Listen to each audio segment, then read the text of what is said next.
जी तो ब्रेक के बाद एक बार फिर से खुशामदीद। हम अपने किचन में आ गए हैं जहाँ पर हमारी बहुत ही प्यारी नाज़िया मलिक मौजूद हैं और नाज़िया आज बच्चों के लिए तो बहुत ही मज़ेदार चीज़ बना रही हैं और ये इतना इंटरेस्टिंग है बच्चों के लिए बड़ों के लिए। Chicken pakora roll. अच्छा, चिकन पकोड़ा रोल के लिए मैंने सैब्रोसो का ही चिकन पकोड़ा मिक्स लिया, जो मिक्स ही सॉरी ये हाफ डन होते हैं, तो इनको सिर्फ ऑयल में जो है इनको पकाना होता है। और साथ में ही मैंने सैब्रोसो का ही पराठा भी लिया और परफेक्टली डन होते हैं, बड़े आराम से, बहुत इजी टू मेक होते हैं। Perfectly done, easy to make. बस इसका आपने पैकेट ओपन करना है और उसके बाद फिर आपने जो है इसमें ऐसे करके देखा, मैं इसमें करके हूँ इसमें एक एक करके जो इसमें ऐड कर दें और ये हल्का हल्का सा जब ये आपको हो जाएगा कि रेडनेस आ गई इसके ऊपर तो ये फ्राई हो जाएगा। इसके लिए जो अज्जा मैंने इस्तेमाल की, इसमें 2 तरह की चटनियाँ यूज़ की हैं। एक मैंने मेयो दही और उसमें मिक्स किया मैंने रेड चिली जो होता है, क्या कहते हैं, रेड चिली पाउडर भी यूज़ कर सकते हैं। साथ में मैंने रेड चिली सॉस इस्तेमाल की और इसके साथ ही जो दूसरी चटनी थी वो पुदीने की चटनी थी, जिसमें पुदीना, धनिया और साथ में हरी मिर्च लेकर उसमें नमक डाल के वो 2 चटनियाँ जो है इसमें यूज़ की और मैंने ऊपर वो चटनी जो है वो रख दी थी ताकि पता चले। और देखिए मैंने एक शॉट जो है ना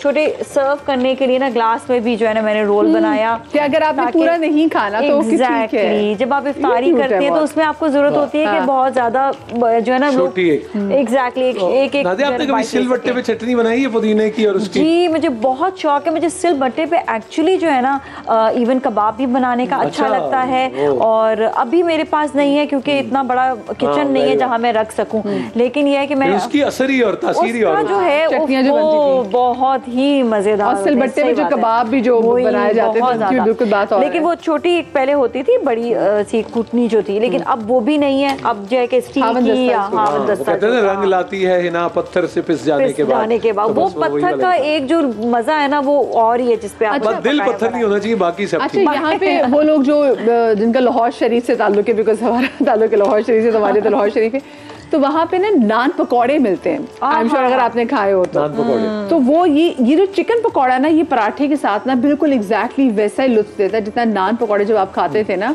और ये पराठा भी जो है ये भी सब्रोसो का है। लेकिन मरी के रास्ते में छर्रा पानी के जो वो है वो नान पराठा, उसका कोई वो ये नान पकौड़े का कोई मैच? अच्छा, आज सीरियसली मैं ये चीज सोच रही थी कि नान पकौड़ा भी होना चाहिए। तो ये जो रेसिपी है नान पकौड़ा की तरह ही, ये चिकन पकौड़ा जिस तरह इसे हम नान में भी खा सकते हैं, रोटी के साथ भी खा सकते हैं और ये खुद भी वैसे भी इटसेल्फ आप इसे खा सकते हैं।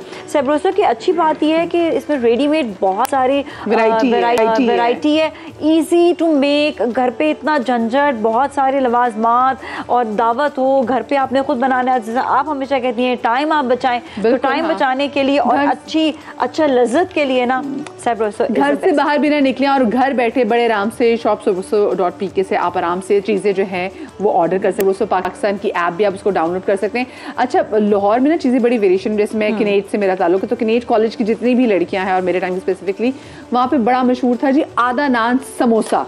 आधा नान समोसा, आधे नान के अंदर वो आपको समोसा डाल के आप उसका रैप बनाते थे और आप उसको चटनी के साथ खाते थे। और अभी भी मुझे लगता है कि उससे ज्यादा मजेदार चीज कोई नहीं है। तो कॉलेज की जो चीजें और बात होती है, लेकिन ये बड़ी एक्सपेरिमेंटेशन है जो मुझे, क्योंकि आपको लाहौर में बड़े डिफरेंट किस्म के नान कबाब, नान हलीम, स्कूल कॉलेज की मतलब क्या, बल्कि हलीम मुझे कराची में आके पता चला, मेरे मियाँ वो कहते हैं बहुत बुरा समझते कि जी हलीम में तो खुद अनाज है, तो हलीम बस चम्मच से खानी चाहिए। पंजाब यूनिवर्सिटी ओल्ड कैंपस के सामने वो हलीम लगती थी, हलीम चनों को मिक्स करके एक और ही लुत्फ। क्या बात है भाई, क्या बात है। ये जो है ये देखें, ये जबरदस्त पकौड़े तैयार हो गए और इतना ये टेम्पटिंग लग रहा है ना सर। रोजे में तो आपको जो है ना वो फील बड़ी अच्छी आती है। लाहौल पड़े ये देखिए जी, इसके जो स्पेसिफिक मेरे हाथ में पराठे भी हैं, सब्रोसो के हैं। ये अगर आप नहीं भी बना रहे तो ऑफ कोर्स सुबह उठ के अक्सर लोगों को होता है जिनमें शहरी में पराठा खा, खाली पराठा बना ले और उसके बाद बहुत से लोग पराठा चाय एंजॉय करते हैं, उसको क्रिस्पी करके खाएं। पराठा शहद के साथ में बड़ा जैम और शहद सादा रोटी भी है सब्रोसो की या पराठा ही खाली? रोटी भी। अच्छा जी, अब हम जो है ये नेक्स्ट रेसिपी की जानिब आते हैं। बिल्कुल जी, और नेक्स्ट हमारा है मशरूम, बहुत ही जबरदस्त और एक का फेवरेट 110 साल पुराना रूह अफ़ज़ा ये शरबत जो है बताओ बिल्कुल बहुत ये ऐसा मशरूब है कि एक तो पाकिस्तान में तो बड़े शौक से पीते पीते, इसके अलावा 35 ममालिक में ये जाता है और वहाँ पर भी लोग इसे बहुत ज़्यादा शौक से पीते हैं। ये कहते हैं ना पाकिस्तान की पहचान है। आज देखें पाकिस्तान का डे भी है, मोहम्मद सईद की मोहब्बत और वो सब इनका ना जी हिकमत, उनका एहसान है इस कौम पे, बेशुमार एहसानात। हमदर्द का रूह अफ़ज़ा नौने हालों पे भी। और आज मैं इसका बनाने वाली हूँ बहुत ही ज़बरदस्त स्मूदी, और स्मूदी में हम ऐड ऑन करेंगे बनानास होंगे, साथ में हम इसमें डालेंगे दही। तकरीबन हमने दही ज़्यादा लेना है क्योंकि स्मूदी इसमें बन रही है, तो 1 कप हम दही लेंगे। साथ में हमने दूध ऐड ऑन करना है, और दूध तकरीबन हम आधा कप। अच्छा, दूध भी कभी कभी आपकी चॉइस होती है, आपने दूध डालना है स्मूदी में, वरना आप ना भी डालें तो मैं यूजुअली नहीं डालती। हाँ। ये जो ड्रिंक आप बना रही हैं ये तो पी के बंदा फिर शहरी के वक्त ही उठेगा। ये तो अब मैं कहती हूँ कि देखिए, तो अद रिड़का भी है, रूह अफ़ज़ा भी है, केले भी हैं, बहुत ज्यादा जो है ना, जैसा मेरे हस्बैंड है ना, वो बहुत शौक से ये वाले ड्रिंक्स पीते हैं, इसलिए कि वो कहते हैं कि मैं डाइट पर भी हूँ और मुझे ऐसी एनर्जी चाहिए कि मुझे ताकि एनर्जी देर तक रहे, बूस्टर जिसे कहते हैं। तो दिस इज द बेस्ट। तो मैं हमदर्द का रूह अफ़ज़ा इसमें ऐड करूँगी, और तकरीबन इसमें 4 टेबलस्पून मैं इसमें डाल रही हूँ। इसकी सबसे खास बात है कि फलों और जो जड़ी बूटियाँ की अर्क है ये उससे बना हुआ है। और वैसे दूध रूह अफ़ज़ा वैसे कितना मज़ेदार लगता है। ये रंग भी है, आपको पता है, एक रंग है, इसको आप कहते हैं दूध रूह अफ़ज़ा का रंग। बिल्कुल बिल्कुल। लबक से मैनाल बेगम की आवाज में इनका जिंगल था, वो कहती थी रूह अफ़ज़ा राहते जान। हाँ, कितना वो फेमस। हमें तो देखना बचपन ही साथ वो एक जैसे। चल मैं इसको ब्लेंड कर दूँ।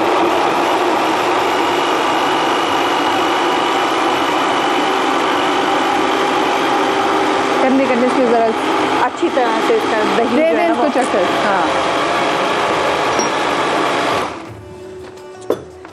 ये है मशरूब मशरिक।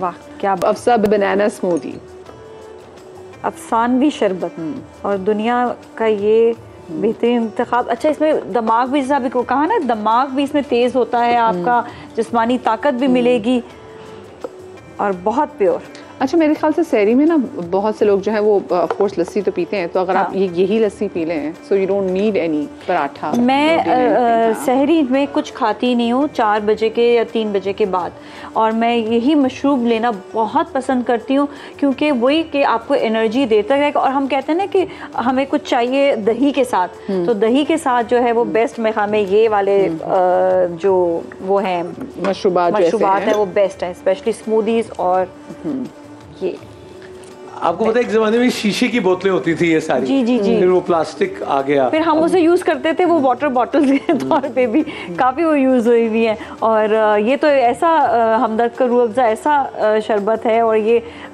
इसका जो एक रेड कलर तो वैसे बहुत ही, हाँ, एक तो रिफ्रेशिंग, जैसा मैंने कहा, दिमाग को तेज, फिर आपने इफ्तारी के बाद जो है बड़ा अच्छा अपना फील बड़ी अच्छी आती है, आपको भारीपन भी नहीं होता। तो आज के लिए इतना ही। Thank you so much Nazia. और डॉक्टर उम्मे राहिल भी हमारे साथ मौजूद है। आपको पता है कि डॉक्टर उम्मे राहिल के साथ हम स्पेसिफिकली तिब्बे नबवी का सेगमेंट करते हैं, तो मैं चाहूंगी कि उम्मे आप आ जाए, मेरे पास आ जाएं, और उसके बाद हम स्पेसिफिकली जी बिल्कुल बिस्मिल्लाह। मैं आप लोगों से इजाजत लूंगी, और ये बिल्कुल जी आ जाए साथ में। उम्मे कैसी हैं आप? ठीक ठाक हैं? ठीक ठाक अल्हम्दुलिल्लाह। चलिए आप पीछे रख लीजिए। Thank you Nazia. बड़ा ही बाबरकत काउंटर है यहाँ से, वो भी मिलते हैं, तिब्बे नबवी की भी टिप्स भी मिल जाती हैं। नाज़िया ऐसी अच्छी अच्छी चीज़ें भी बनाती हैं और इतनी मेहनत भी करती हैं। बिल्कुल बिल्कुल बिल्कुल। वाकई जब हमारा शो शुरू होता है वो हमसे भी पहले से वो शुरू काम कर देती है यहाँ पे। अच्छा जी उम्मे, आज हम क्या तिब्बे नबवी में किस चीज़ आज हम बात कर रहे हैं खीरे की बात कर रहे हैं। और खीरे की वैसे तो कोई भी सलाद इसके बगैर मुकम्मल नहीं होती। तिब्बे नबवी में जो है इसका जिक्र मुख्तलिफ जगहों पे मिलता है, लेकिन एक जगह मिलता है कि नबी पाक सल्लल्लाहु अलैहि वसल्लम खीरा जो है खजूर के साथ खाते थे। अच्छा, क्यों खाते थे? कि खजूर गर्म होती है और खीरे की तासीर ठंडी होती है, तो उसको बैलेंस करने के लिए इस्तेमाल करते थे। हज़रत आयशा से जब शादी होने वाले, मतलब रुखसती से पहले उनका वेट बहुत कम था, तो उनको वज़न बढ़ाने की उनकी अम्मा जो है ना बड़े जतन करती थी। तो उनको नबी पाक ने नुस्खा बताया था कि खीरे का और खजूर का शेक बना के पीना शुरू कर दो, मतलब उसको मिक्स करके उसको दूध में पीना शुरू कर दें। और इसका ये जो दोनों चीज़ों का जो शेक है, मतलब खीरा और खजूर, इसका शेक बनता है और ये बहुत तेज़ी के साथ वजन बढ़ाता है। इसका मतलब बच्चों को पिलाना चाहिए, बिल्कुल पिलाना चाहिए। और वो लोग जो शिकायत करते हैं जिनका वजन नहीं बढ़ा, इसी के खीरे को दूध के साथ खाने को मना करते हैं। उसकी वजह है कि ये भी ठंडा है, दूध भी ठंडा है, लेकिन उसके अलावा और कोई वजह नहीं होती। बट जब हम खजूर डालते हैं तो ऑब्वियसली ये बैलेंस कर देता है। और शेक के लिए जो है हमें ज़ाहिर सी बात है दूध ही इस्तेमाल करना है, जो दूध नहीं तो उसमें आप दही भी इस्तेमाल कर सकते हैं। और ये बहुत तेज़ी के साथ जो है आपका वजन बढ़ाता है। खीरे को जब आप खाएं तो इसको छील के उसको ना करें, क्योंकि पानी रहना चाहिए, तो आप उसको साबित रखें और बाइट करके आप उसको खा लें। देखिए छिलके, हाँ बिल्कुल ऐसा ही है। छिलके में जो है, छिलके में और उसके बीज में जो है ज्यादा न्यूट्रिएंट्स जी, और ये ज्यादा उसका फाइबर का कंटेंट भी ज्यादा है। खीरा खुद इटसेल्फ पानी है। और अगर उसके साथ खा रहे हैं, छुरी आप मुझे देंगे? मैं, और मुझे एक बात बताइएगा, बच्चों ने जब भी कभी हमने खीरा कटवाना था तो हम पहले एग्जैक्टली ऐसे ऊपर से वो करते थे, ट्रू और वो एक्टिविटी बच्चे लगे हुए, वो बड़े अच्छा है, वो झाग बन जाती है, कड़वाहट होती है, हल्की सी बिटरनेस होती है जो उससे निकल आती है। उसके अंदर जो एक वो कड़वा होता है और खाने के लिए उसको निकालते हैं। लेकिन आपको पता है अल्लाह ताला ने कोई चीज़ बेफायदा नहीं बनाई है, और हम तो बचपन से उसको निकाल के फेंक दिया करते थे। बट अभी मैं आपको बताऊं, ये जो झाग निकल रहा है, इसको सिर्फ आप लेके और स्कूल के बाद तरे और मूलियां भी मिलती थी ना जी, वो मूलियां और तरे भी, हाँ, वो भी इसको फेस पे लगा ले, जो दानों के गढ़े होते हैं ना वो इससे भर जाते हैं। वाओ, मतलब स्किन का जो गड़े हैं, जो पिट्स बने हुए होते हैं, सिर्फ आपने इसको करना है। और जो झाग है इसको आपने फेंकना नहीं है। और ये फेस पे जहाँ पे गड़े हैं वहाँ पे रोजाना लगाना शुरू कर दें तो ये स्किन को हील करना शुरू कर देता है। क्योंकि छिलके के अंदर विटामिन ए भी है और ये विटामिन सी भी है, तो हीलिंग प्रोसेस बढ़ जाता है। और इसको हमेशा छिलके के साथ खाना। हमने तो ऐसे मुंह पे लगाए नहीं, बच्चों में लगा लेते। बिल्कुल। और अच्छा वैसे भी जैसे आप तफासिल में अक्सर बताती हूँ कि सन टैनिंग बहुत हो जाती है। जी। उसके लिए क्या, सिर्फ खीरे के स्लाइसेस जो है आपने इतने मोटे मोटे काटने, ठीक है, दरख्त, और इसको आपने रोज वाटर में डिप कर देना है। अच्छा, अर्के गुलाब में जब प्याला लिया, प्लेट लिया आपने, उसके अंदर आपने रोज वाटर हल्की सी गहरी प्लेट में, बिस्मिल्लाह। अच्छा, ये मतलब एक दूसरे के ऊपर ना हो, और इसके ऊपर एक थोड़ा सा आपने जो बोरिक पाउडर या मीठा सोडा जो है वो डाल दीजिए।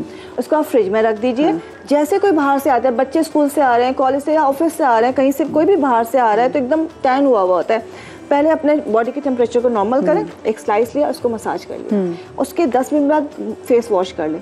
टैनिंग कभी भी नहीं आएगी। ओके। जिनके हाथ 2 रंग के हो गए हैं, मैं तो भी टैनिंग में तो गोरों को बतानी चाहिए, वो तो बहुत वो टैनिंग करते हैं, लेकिन मैं तो भी टैनिंग की कह रही, मैं तो उस वक्त सोची खुदा ना खास्ता ये गर्म तेल गिर जाता तो फिर तो मुझे जले का खैर। अच्छा, लेकिन मुझे बताएं, हम आपने कहा कि वजन बढ़ाने के लिए इसका शेक, अच्छा वजन कम करने के लिए भी लोग जो है वो खीरे खाते हैं और वो एक मील एक बना लेते हैं पूरे खीरों की। खीरा बिल्कुल आप बिल्कुल काट के जो सलाद बना रहे हैं आप उसको खाना शुरू कर दीजिए इसे के, और छिलके के साथ खाइए हमेशा। तो छिलका थोड़ा हैवी होता है, नमक काली मिर्च डाल के खाएं, लेमन जूस, नमक, काली मिर्च, को सलाद बन जाएगी बड़ी अच्छी सी। ये खाना शुरू कर दें। दिन का एक मील आपका ये होना चाहिए। रात का खाना आपने प्रॉपर खाना है, पानी कमी पूरी करेगा। और इसके अलावा एक चीज़ और बहुत अच्छी है जो कि बहुत कम लोगों को पता है, लेकिन जब हम प्रैक्टिस करते तो करवाते। खीरे का जूस आपने निकाला, पूरा ब्लेंडर में डाल के इसका एक्सट्रैक्टर में डाल के जूस निकाल लिया। काली जीरी या सफ़ेद जीरा इसको कूट के 1/4 टीस्पून उसके अंदर डाल दिया। सुबह 10 से 11 के दरमियान ये जूस बच्चियाँ पीना शुरू कर दें, इससे कि जिनके हार्मोन्स का इशू है, हम सीड साइकिलिंग करवाते हैं, लेकिन 21 दिन आप पी लें, हार्मोन्स बैलेंस हो जाते हैं। उसकी वजह से जो अनवांटेड हेयर्स हो रहे हैं, बहुत सारे दूसरे इश्यूज हो रहे हैं, वजन बढ़ रहा है या वजन कम हो रहा है, थायराइड का इशू, वो सबको बैलेंस कर देता है। अच्छा, मैं देख रही हूँ तिब और हिकमत में आदात का नंबर्स जो बड़ा मैटर है कि जैसे पहले भी आपने बताया था वो दूध वाला वो नुस्खा कि आप 21 दिन लगाएं, और उसके बाद फिर ये भी आप बताएं कि 21 दिन लगाएं, तो इसका नंबर मैटर्स करते हैं। बिल्कुल करते। देखिए किसी भी चीज़ को जो बॉडी पर रिजल्ट देती है, कोई भी चीज़, चाहे हम कोई क्रीम लगाएं, कोई दवा खाएं, उसका एक टाइम पीरियड होता है। ऐसा कुछ नहीं कि आज खा लिया सुबह तक ठीक हो जाएंगे। आपको कुछ चीज़ें 5 दिन करनी होती है, कुछ 7 दिन का जैसे होता है एंटीबायोटिक्स का कोर्स होता है, कुछ 21 दिन है, कुछ आपके होते हैं 40 डेज होते हैं, कुछ 3 महीने होते हैं, तो डिफरेंट टाइमिंग्स होते हैं, उसके हिसाब से करना चाहिए। सही, ठीक है। अच्छा, ये वो जो आपने स्किन टैनिंग के वाले से बात की, तो मेरे यहाँ आपको लग रहा है कि हम सारा सफर तय करके फिर अपनी बेसिक्स पे ही वापस आ रहे हैं। हम अपनी बेसिक पे वापस जा रहे हैं, लेकिन दुनिया तो उसी को फॉलो कर रही है। और दुनिया भी वही कर रही है। दुनिया तो ऑर्गेनिक चीजें महंगी मिलती हैं आपको शेल्फ पे, सारा बिल्कुल आपने सही बात की। जो बड़े बड़े ब्रांड्स, आपने ऑर्गेनिक चीजों की बात की, तो मतलब उसमें जो वो साबुन जिससे वो सर धोए जाते हैं, जो शैम्पू के लिए भी इस्तेमाल लगे कि जिसमें पता नहीं कौन कौन से ऑयल्स हैं, सरसों का तेल भी लिखने लगे, वो चीजें अब वो ज्यादा महंगी होगी जस्ट बिकॉज वो in the name of organic, क्योंकि ऑर्गेनिक आजकल फैशन में भी है, और फिर जो चीज फैशन में आ जाती है फिर उसकी प्राइस भी बढ़ जाती है। फैशन के देसी की जैसे इस तरह की बहुत चीजें, मतलब पहले तो वो वक़्त ही नहीं मिलती थी ना कि हाँ जी भी देसी की खा रहे, तो लोगों ने बाहर का देसी, लोग ये देसी की खाते हैं, देखते पेंडू है, ऐसे करते थे, लेकिन अब तो देसी की तो आप सवाल। मैं तो देखिए ना, मैं कहता हूँ कि वो जो दुनिया है उसको ग्लोबल विलेज कहते हैं, तो ग्लोबल विलेज को उर्दू में आप क्या कहेंगे? आलमी गांव, आलमी पिंड, तो सारे पेंडू ही हुए है ना उस हिसाब से। गुड वर्ड, आलमी पिंड। लेकिन ये कि हमारे साथ मसला यह है कि हमारी जो तिब की तालीम जहाँ से आई है, हमने कभी उसको इतनी अहमियत दी नहीं। जब उसको वेस्ट ने इतनी अहमियत दी, तो अब हम उसको फॉलो कर रहे हैं। बस वहाँ से जो आता है ना वो हमें अच्छा लगना शुरू हो जाता है। ये है नफ्सियाती का मसला है हमें। बिल्कुल सही बात। थैंक यू सो मच जी। तो मैंने आज हमें जी स्पेसिफिकली बताया। जी जी प्लीज वसी भाई। अस्सलाम वालेकुम। अस्सलाम वालेकुम। नूर भाई ने लफ्ज इस्तेमाल किया मूलियां और तरें। तरें, जी जी। ककड़ी है, तरें से ककड़ी, जी जी ककड़ी। हाँ ककड़ी, वो भी सैलेड में मिलती है। इसकी जगह ठंडक उसकी तासीर भी। बहुत से लोग इसकी जगह से कि दोनों की फैमिली एक ही है, तो बहुत से लोग कहते हैं कि वो इसका जो मफहूम है कसा का जो है वो ककड़ी है, कोई कहता है खीरा है, लेकिन अरब में जो कसा जो है वो खीरे को कहा जाता है, तो ककड़ी भी इस्तेमाल हो सकती है। सही, ठीक है। दोनों की तासीर ठंडक की बिल्कुल सेम। और ककड़ी भी जैसे आपने कहा वो एज ए सैलेड को एज अ मील भी खा सकते हैं, लेकिन शेक में क्या हमें खीरा ही डालना चाहिए? ककड़ी भी डाल सकते हैं। ककड़ी भी डाल सकते हैं। सेम टू बस, यानी कि अपीयरेंसेस डिफरेंट है थोड़ी सी। मुझे तो लग रहा है कि इसमें को मिंट और लेमन ऐड करके बड़ा इंटरेस्टिंग कोई ड्रिंक, बहुत ही अच्छा ठंडा बनता होगा। यू आर एब्सोल्युटली राइट, बनता है। क्यूकम्बर लेमनेड भी बनता है। बिल्कुल आपने सही बात की है। थैंक यू सो मच जी। हमारे साथ डॉक्टर उम्र राहिल मौजूद थे और आज हम स्पेसिफिकली जो बात कर रहे थे वो क्यूकम्बर के हवाले से। क्यूकम्बर तो भाई जब लोग, मैंने देखा है लोग डाइट पे जाते हैं तो एक घर से बॉक्स आना शुरू हो जाता है जिसमें खीरे कटे हुए होते हैं। और मेरी टीम माशाल्लाह से लेकर आती थी बॉक्स, लेकिन उसके बाद डिटॉक्स वाला पानी मत पी दो। जी जी, लेकिन उसके बाद माशाल्लाह से नूर भाई मेरी ऐसी जबरदस्त टीम कि उसके बाद फिर नीचे से पापड़ी भी आती थी, फिर क्योंकि उससे तो पेट भर गया, फिर उसके बाद बन कबाब भी आता था, फिर सब चीजें आती थी। वो एज अ मंचिंग खाते पीते घराने से ताल्लुक रखती है, बस ठीक है। तो पूरा यहाँ पे चीजें होती थी। चलिए जी, मैं छोटी सी ब्रेक ले रही हूँ। ब्रेक के बाद आप कहीं में जाएगा, हाजिर होते हैं।